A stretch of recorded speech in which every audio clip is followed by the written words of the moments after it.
الرجيم بسم الله الرحمن الرحيم الحمد لله نحمده ونستعينه ونستهديه ونستغفره ونعوذ بالله من شرور أنفسنا ومن سيئات أعمالنا من يهده الله فلا مضل له ومن يضلل فلا هادي له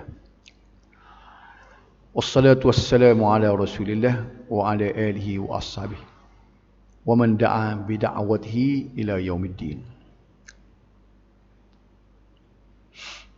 Surah Al-Anbiya lagi, ayat yang ke-98. Surah jelas kan ni? Berapa gelap belakang, cuba kau lapu belakang, cerah sikit. Tu alik lapu duduk belakang tu, suih dia. Sedap sikit, cerah. Ngati ada gelap.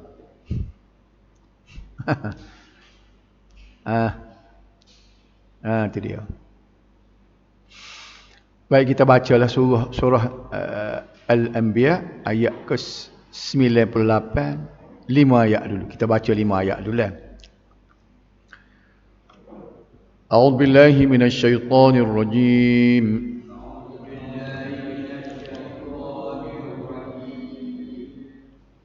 Bismillahirrahmanirrahim. Aku tutup tu takut dia marah. Hak ban. Tutup switch ban. Innakum wa ma ta'buduna min dunillah.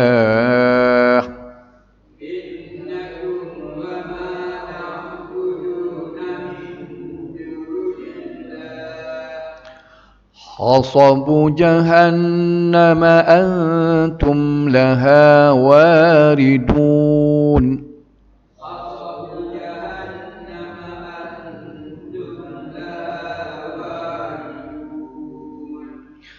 لو كان هؤلاء آلهة ما وردوها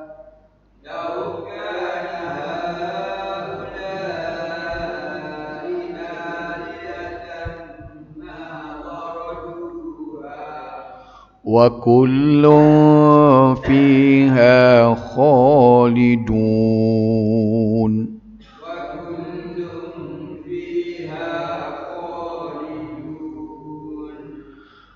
لهم فيها زفير وهم فيها لا يسمعون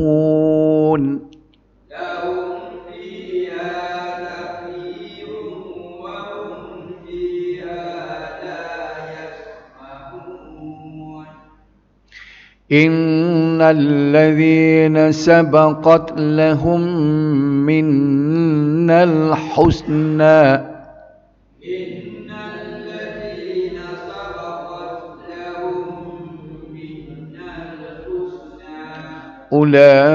أولئك عنها مبعدون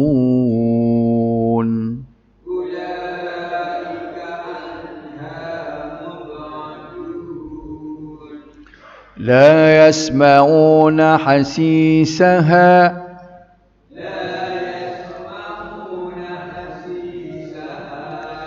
وهم فيما اشتهت أنفسهم خالدون.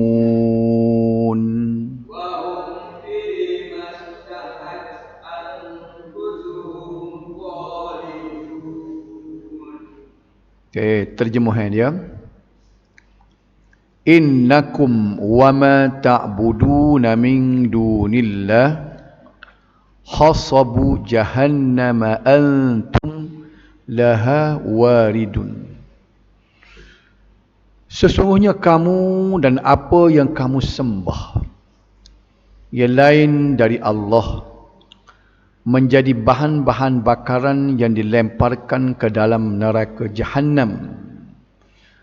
Kamu sudah tetap akan memasukinya. Huraian dia, setelah Allah menyebut tentang kegemparan hari kiamat dan keadaan orang-orang musyrik yang mengalami terbeliak matanya kerana dahsyatnya.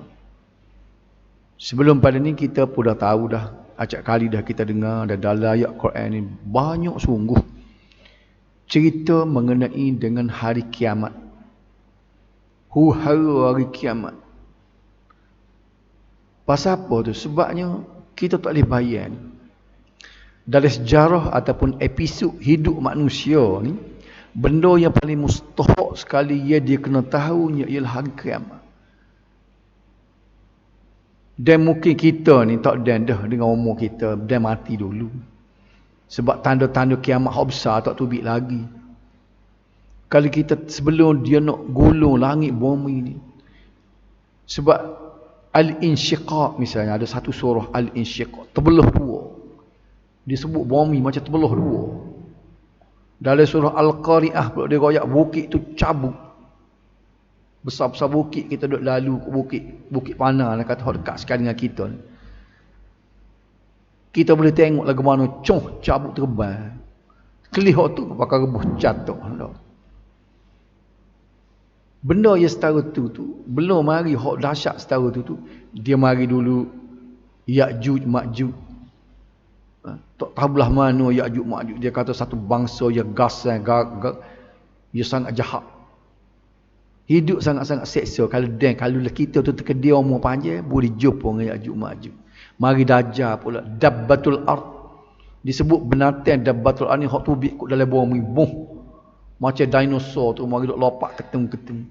Pas nak gila kuano kita tu. Tu benda siri-siri huru-hara kiamat yang disebut orang musyrik tu tengok saja terbeliak mata. Dahsyatnya. Tidak? Al-Waqi'ah, Al-Qari'ah, Al-Insyiqaq. Semua tu benda-benda At-Takwir. Nama-nama surah tu, nama cerita hari kiamat, tapi nama belain itu sebab dia bincang dari sudut belain ni. Dari sudut kalau dia nak sebut bumi tu pecah, ada surah lain dia. Kalau nak sebut jadi nak menggambarkan sesuatu peristiwa, dia ada nama masing-masing. Baik, situ dia dulu. Jadi dia sebut di sini bahawa wahai kamu orang-orang yang menyekutukan Allah. Orang hak duduk atas dunia ni dia bersyirik kepada Allah. Tidak sembah Tuhan saja, belai-belai sembah Tuhan, sembah benda lain. Kita ni secara betul sing kita tak sembah dah. Sembah Tuhan, kita duduk semayang. Paling kurang 5 kali sehari, tunggak semayang sembah Tuhan. Orang panggil kalau kita sembah belai-belai sembah Tuhan, dia sembah benda lain, dia panggil syirik.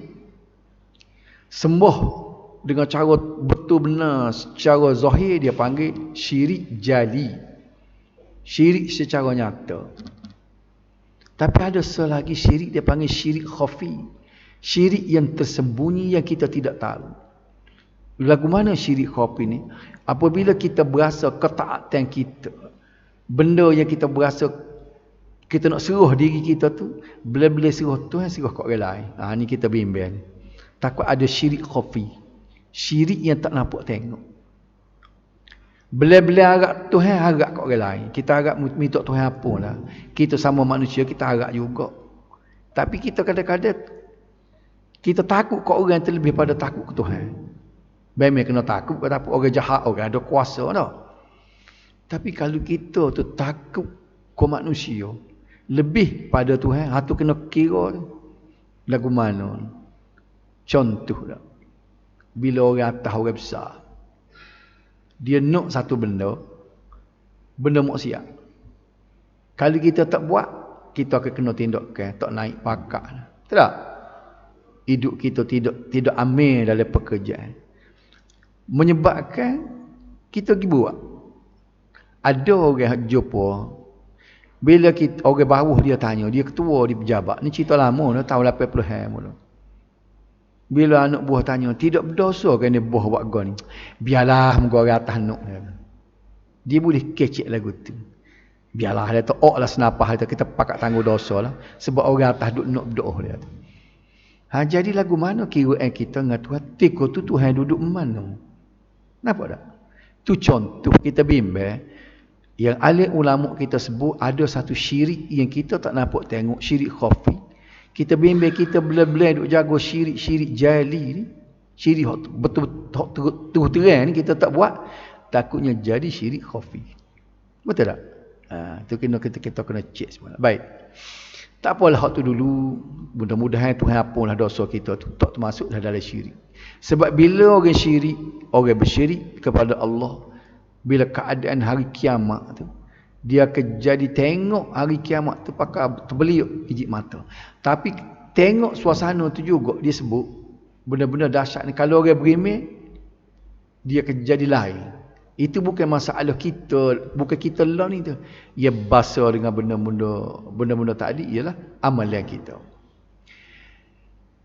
Tuhan sebut sini pula, dia kata bahawa kamu wahai orang-orang yang menyekutukan Allah, ia bersyirik kepada Allah semasa muduk atas dunia dulu, dan juga berhala-berhala yang kamu sembah. Kita dengar lagu ni lega sikit kita. Siapa? Tak terlibat dengan kita. Tak ada orang Melayu kita tengok nak sembuh akak tangan, nak sembuh berhala dah.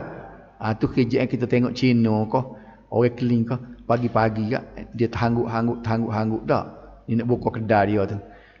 Ada tokohnya. Kalau kita tengok dalam kedai-kedai Cina hak jenis hak beragama sikit, dia ada tokoh kecil di sudut dia pasang lilin dah. Jelegu ada. Dia sembuh dah tu. Jadi benda ni jenis sembuh benda lagu ni kan. Tuhan marah benar. Dia marah benar. Bunyi kohor sikit orang dengar dah tak? Jelas. Kalau dengar dah, deng pula tak? Okey.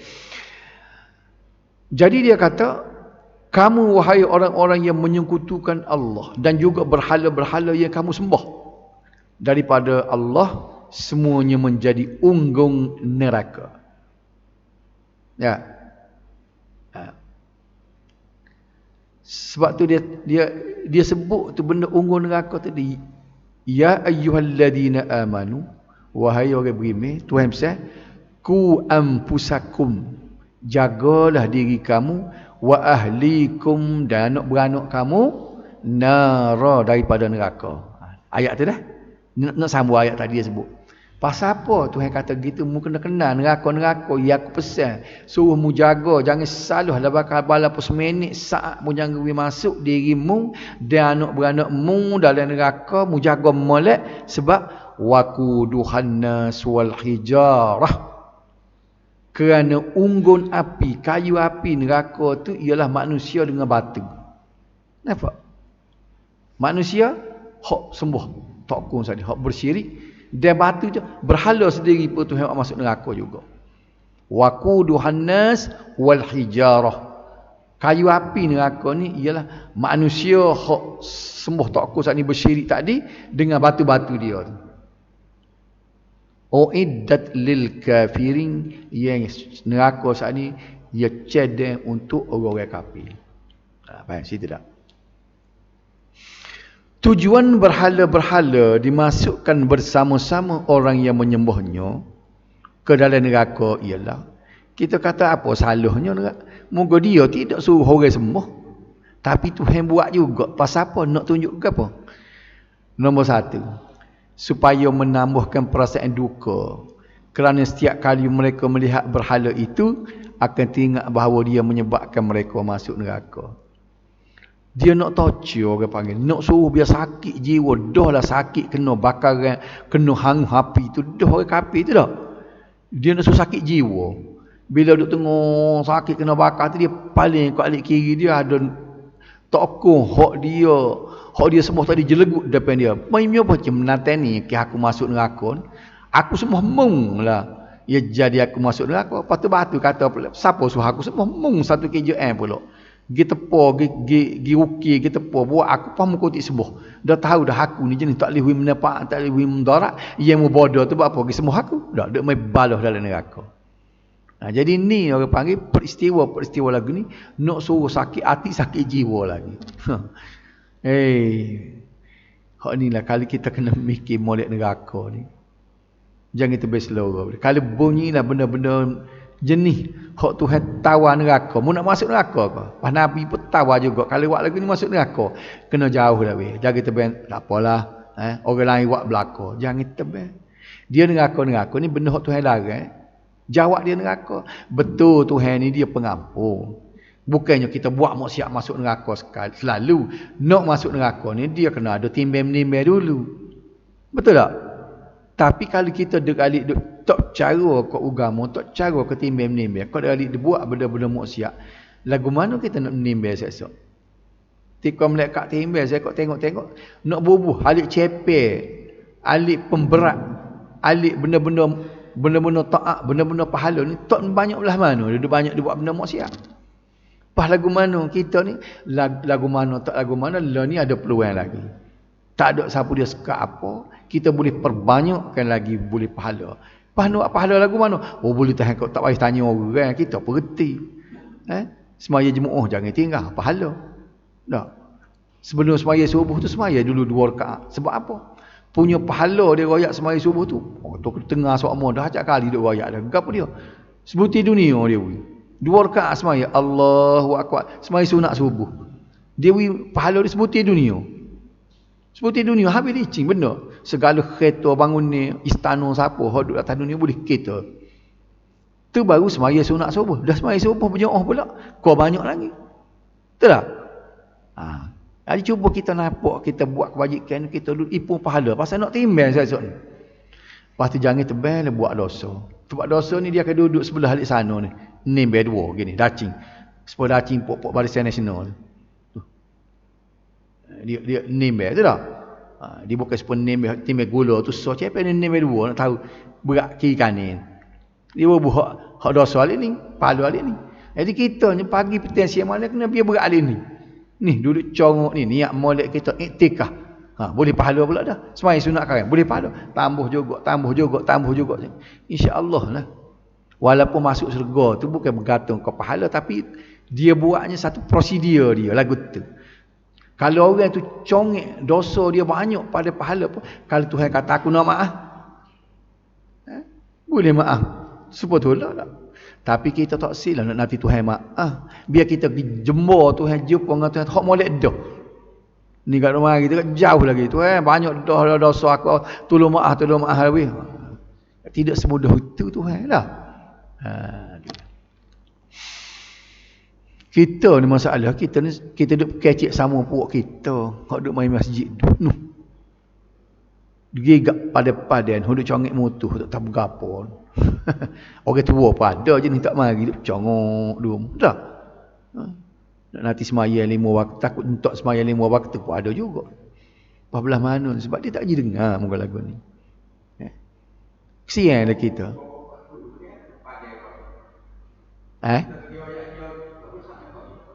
Kalau kita tak royak mana? Dah kita kena royak siapa saat ni nak suruh banyak pahala kata. Demo semai 2 mah boleh juga tapi tidak kau kita ni pagi petang siang malam nak suruh banyak pahala. Nak timbang tu esok ni. Demo nak royak kat mana timbang demo tu? Nampak.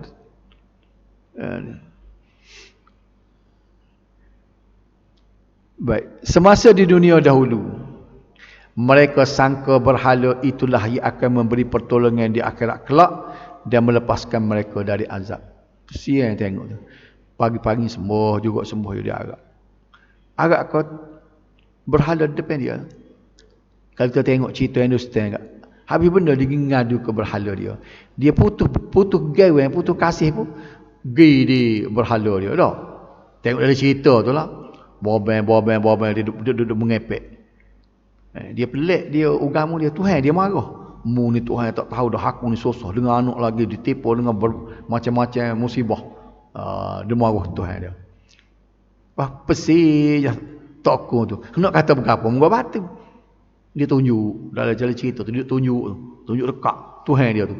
Hak ni duk maki, marah Tuhan. Tak. Pasti kalau dia boleh bahagia dia pergi puji pula. Mula Tuhan kau. Tuhan dia kata tu. Dia kata tokoh kayu dia. Jadi dia macam seolah-olah benda hak dia kecek depan tu ada ruh. Boleh buat siapa benda hak dia duk mengadu dia kata. Tetapi ternyata keadaan di akhirat berlain ni. Hok dia duduk gamuk tu tak serupa. Dia duduk gamuk, hok dia duduk minta tolong dengan batu berhala tu boleh tolong dia. Tiba-tiba duduk. Nak so lagi, kita orang Islam ni tak ada lagi sembah tu. Ni jenis hak pergi kubur. Ada ahli ulama duduk larang. Kita duduk minta dengan hak mati kubur, ruh wali-wali tu. Bila ramai ulama-ulama besar macam Imam Nawawi, Imam Syafi'i sendiri kata, syirik. Tapi duduk tebang juga, apa ke dia orang keramat dia cari juga biar boleh, biar jadi boleh. Sedangkan benda tu duduk meniti atas benda syirik. Sepatut kita bila bunyi bahaya tu, benda tu bahaya tak kena cara jadi syirik, patut kita jangan tebang takut dah. Tapi dok berani hok pakai sebang, pakai jubuh berapa hok sakut was sebeh tekok. Hok tu yang mengati pelik padu. Jumpa dalam di Indonesia lah ramai so duk kubur la ilaha illallah blecacang tu kan. Hok tu baru ni lepas kubur tok wali tu apa? Kubur tok kenali baru ni kan. Terlepas pagar ni pakat masuk. Keluarga tok kenali pun tak tahu. Mari mana orang ngebing. You duduk mengatik blecacang atas kubur. Walaupun benda tu nampak agama, bila ada ulama kata, bila kita bertawassul, maknanya kita guna ruh, minta mono, hei Syekh Gani dalam kubur ni tolong aku, hei Syekh Gani tolong aku. Benda buatan lagu ni ada ulama kata syirik. Tu kenapa hal tu sebutin. Jadi puak kita jangan kita berani. Buat benda lain lah. Hak ulama-ulama kita kata boleh, hak tak ada orang kata tak boleh. Buat hak tu. Tentu jadi. Gapo dia? Semaya jemaah. Nak berzikir. Hak berzikir lepas semaya tu subhanallah walhamdulillah wallahu akbar. Dah. La ilaha illallah, la ilaha illallah. Ambil hak tu. Hak ulama duk ajar. Duk congok molek. Bukannya duk joget palu gendai boleh caca gedung dah. Apa nak cari benda pelik ni? Dia buat supaya orang sobek ke apa? Orang sobek kereta. Pergi pak aksesori pasam ke tu, pasam ke ni. Ni benda ibadat dia tak boleh buat supaya kereta. Jadi kita bimbang bila kita kecek bab syirik, bab gapon. Kalaulah apa yang diberi amaran oleh macam Imam Nawawi tu, dia kata syirik kerjaan lagu ni. Walaupun munafik ibadat, tapi kalau mugi kubur duk minta ngeruh orang mati jadi syirik. Kita kata do, ada ulama lain kata do. Kalau salah betul ahli Imam Nawawi, hak guano kamu. Tak? Nak jemur siapa kita seksa? Sudah kerja. Bila mati dah. Nak cuk kelik tak boleh dah. Yang duduk lekuk, nak masuk dalam kubur dah.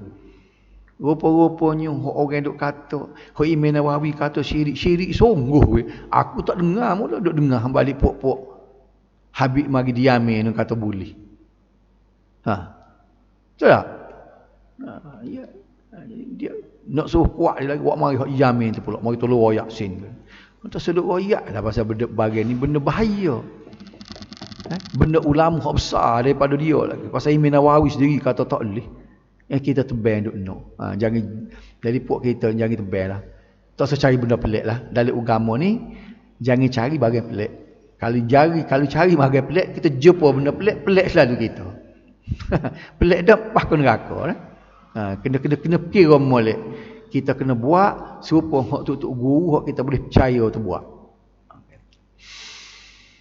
Dengan memasukkan berhala ke dalam neraka, bererti satu penghinaan terhadap benda yang mereka anggap suci lagi mulia. Kemudian ayat yang ke-99. Lau kana haula'i halihatan ma waraduha wa kullun fiha khalidun. Kalaulah mereka yang kamu sembah itu Tuhan, tentulah mereka tidak masuk ke dalam neraka. Dan ketahuilah semuanya yang menyembah dan yang disembah akan kekal dalam neraka selama-lamanya. Itu je jawab dia ni.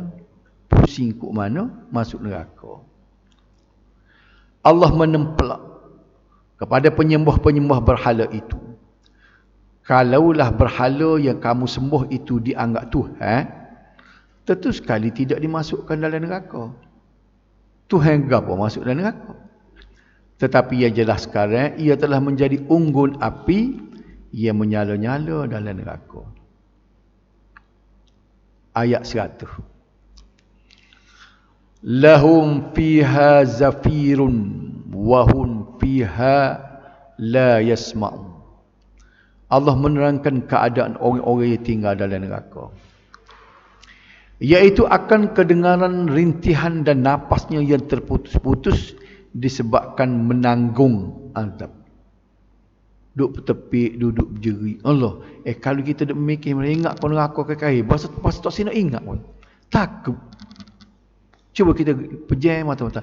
Duduk bertepik, Allah. Kalau kita tengok orang sakit di hospital, aduh tu, kita lari banget tak. Doktor tak tahu nak buat. Kamu jumpa sekali ayahnya boh dulu di hospital Kota Baru. Dia dekat dia nak mati. Kena kanser. Aduh, doktor tak tahu nak buat. Dia sendiri tak tahu nak buat. Dan nak tolong mana? Aduh sakitnya. Orang tua umurnya pun lebih. Aduh sakitnya. Kita pergi mata raya nak balik dulu. Tak latih hati nak tengok duduk beradu. Neraka bukan setakat tu, tak tahu berlipat kali ganda. Lagu mana? Berpanjang hidup aduh. Lagu mana?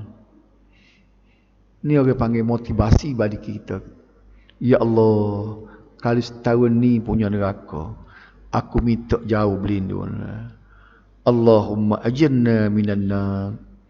Jauhlah aku ini daripada neraka. Berjaya kita bila selamat daripada neraka, itulah kejayaan dalam hidup kita. Mereka tidak pula kedengaran nafas orang lain yang berdekatan dengannya kerana terlampau ketakut dan tersangat derita. Tak dengar orang. Duk caruk dia.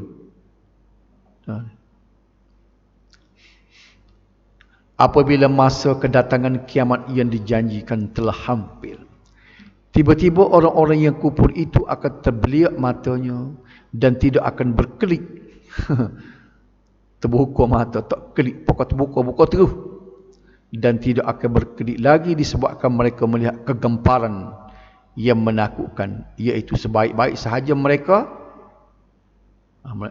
Tak ada habis tadi. Duk mana tadi guru dia? Tak apalah. Ambil ayat. Innal ladzina sabaqat lahum. Ni baca dah tak? Sekat berapa? 1-2 tak? Innal ladzina sabaqat lahum minnal husna ulaikan anha mubadun. Sesungguhnya orang-orang yang telah tetap dari dahulu lagi memperoleh kebaikan dari kami, mereka dijauhkan dari neraka. Baik. Dia kata setelah Allah menyebutkan keadaan penduduk neraka dengan azab disebabkan menyekutukan Allah, disusuli pula di sini dengan menyebutkan orang-orang yang beriman dengan keadaan hidup mereka yang bahagia. Nah, kita dengar neraka tak digerung, dengar halik syurga ni buat sedap sikit dah. Tak tahu berapa kali Quran duk sebut ulah tu lah neraka syurga. So jadi anak hidup kita, biar berasa kita geran nak masuk syurga, biar rasa kita ni ngetak bulu nak takut masuk neraka. Nampak?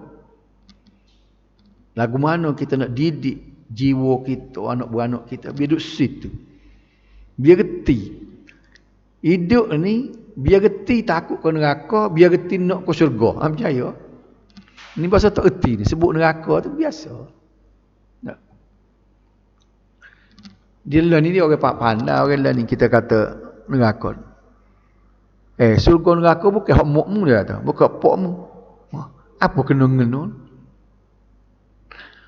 Tidak puak kawan, kita jawab kelik, tidak puak kawan lah. Dia kata syurga neraka, mu sikit-sikit masuk neraka, syurga neraka bukan hak mu, bukan puak, bukan hak mu. Bukan hak aku dah senil. Aku nak buat kalau hak aku senil, aku siap kamu aku syurga. Sebab tidak hak aku, hak Tuhan. Itu yang kita bimbang. Mereka telah mendapat petunjuk daripada Allah. Kita note sini dah kita ni. Terima hidayah, dapat petunjuk. Petunjuk-petunjuk ni kena ingat. Kita hanya boleh ikhtiar, tapi boleh petunjuk kerja Tuhan. Tu dia janji, hak dia. Tuhan sebut ke Nabi sendiri, innaka la tahdi man ahbabta walakinnallaha yahdi man yasha. Hei Muhammad, mu tak boleh nak beri petunjuk kepada orang yang mu sayang. Mu sayang kepada saudara mu Abu Talib, tapi mu tak boleh beri petunjuk, mu boleh minta. Walakinnallah yahdi man yasha. Tapi Tuhanlah yang beri petunjuk kepada siapa dia nak. Hal ni sebab kita geram. Kita ni hendak tengah dapat petunjuk molek-molek. Siapa dia boleh yakin kita ni duduk dalam keadaannya nak cari benda baik? Bunyi orang band nak main masjid, bunyi kuliah main nak dengar, nak pahala dah. Masuk bulan puasa tak baca Quran pun ambil juga baca sikit dah. Maknanya kita ni Tuhan beri petunjuk nak kepada benda molek. Siapa dia boleh jamin lagu ni semua? Takutnya balik pahih. Sebab tu tak boleh hagah. Balik pahih mana nanti mari. Nak persegangnya pula, nak berhenti dulu, nak tahu pokok ni. Semayang pula tinggal. Mula-mula tinggal semayang. Lepas tu buat maksiat. Siapa dia boleh jamin? Tak ada siapa boleh jamin. Hak tu bendanya, terima kasih ke Tuhan. Di antara benda Alhamdulillah, kita nak sebut semua dalam teh. Tak, Alhamdulillah kita puji Tuhan. Pujulah Tuhan. Puji aku puji tak ada lah Tuhan. Terima kasih banyaklah Tuhan. Pasal apa? Mu pilih aku dalam ramai-ramai atas muka bumi ni, mu jemput aku ni masuk Islam, lepas tu jadi orang nak kau agama. Apa dah? Ramai ni hak tak tahu ke mana mahala. Sebab itulah diwajibkan kita dengar semua supaya kita minta doa ihdinas siratal mustaqim. Semua orang tahu mana dah. Bapa Tuhan ni suruh baca juga. Sebut juga, ya Allah, mintakanlah aku petunjuk. Ihdinas siratal mustaqim, tunjukkanlah kami jalan yang betul. Tunjuklah kami jalan yang betul. Bapa je duk minta sokmo. Tidak ada betul dah ni. Hak tadi dah bukti tadi. Sebab nak sok taksibi kita tewing dah betul molek dah, biar kita ni istiqamah di atas jalan ni. Sebab tak ada siapa dia boleh jamin nak jadi nak kita paut pergi halal lain. Kenapa tak? Betul tak? Sebab tu di antara benda hak mujur kita dah mujur dulu ni. Oh, mujurlah Tuhan. Hak aku naknya mu tunjuk lagi. Kalau mu tengok aku ni jauh dah dulu ni, mu buat biar jauh lagi esok. Lusa kau jauh, tolak kau jauh. Gitu dah. Nanti kena minta dengan Tuhan. Itulah benda yang duduk dalam ihdinas siratal mustaqim. Baik. Dia dua sini dia panggil. Kita dapat petunjuk, dia panggil hidayah. Lepas tu dia beri kemudahan pula untuk kita taat. Buat benda-benda hak dia tunjuk tadi, dia panggil taufik. Cuma kita lagi sebut balik taufik dan hidayah. Sebenarnya mari hidayah dulu. Hidayah tu Tuhan buka hati kita nak terima benda baik. Masa nak buat ni, dia beri kita rengis sikutulan mudahnya kita ni untuk buat benda hak hidayah tadi, dia panggil taufik. Boleh faham tak? Kita pun berasa selera nak pergi semayang, dia kata. Lama dah aku tak pergi semayang jemaah dah. Tak boleh dah, berasa nak pergi masjid orang band Zuhur kan. Kita pasal ni. Tu mari hidayah dah tu. Tiba-tiba bila mari Zuhur tu, masjid jauh kata tak? Start motor tak hidup. Nampak tak? Tu maknanya tak ada taufik tu. Tuhan tak beri kemudahan untuk pergi. Betul tak? Beza orang nak kata apa? Wabillahi taufiq wal hidayah. Dengan Allah lah kita memohon taufik dan hidayah. Sebenarnya sepatutnya wabillahi hidayah wat taufiq. Pasal dia mari hidayah dulu. Pasal hidayah ni terbuka selera nak buat benda baik tu hidayah. Lepas tu Tuhan beri kemudahan. Bila kita nak pergi tu mudah je jadi orang. Cari selipar jumpa selipar dah. Nak pakai baju jumpa baju, turun tangga, hujan pun tak. Start motor hidup selalu. Jayalah kita hak kita nak tadi, itulah dia panggil taufik. Tapi kalau hidayah saja Tuhan tak beri taufik, nak pergi lek-lek tu jadi tak boleh pergi. Sakit perut ke? Acu nak turun tu sakit perut. Tak jadi pergi pula. Tak ada. Betul tak? Jadi dua-dua ni kena minta taufik dan hidayah. Jadi tapi dah orang Melayu kita sebut lagu tu semua. Wabillahi taufiq wal hidayah. Kalau kita dengar setengah-setengah ulama di Saudi mana ditukar wabillahil hidayah wat taufiq. Pasalnya hidayah dulu baru taufik. Cuma kita nak tukar tu nyekek juga mudah biasa lagu tu dah. Citra kali lalu kita ceramah kat wabillahil hidayah wat taufiq. Assalamualaikum warahmatullahi wabarakatuh. Pelik tu lebah ni dia kata. Padahal dia peliknya. Pukul apa orang? Oh tu ya tu tak? Awal lah ni. Bukan awal. Ni kena sambung minggu depan pula. La yasma'un hasisha. Tak ada habis rasa ayat lagi dah. Ni kita sambung kes sekali dengan minggu depan.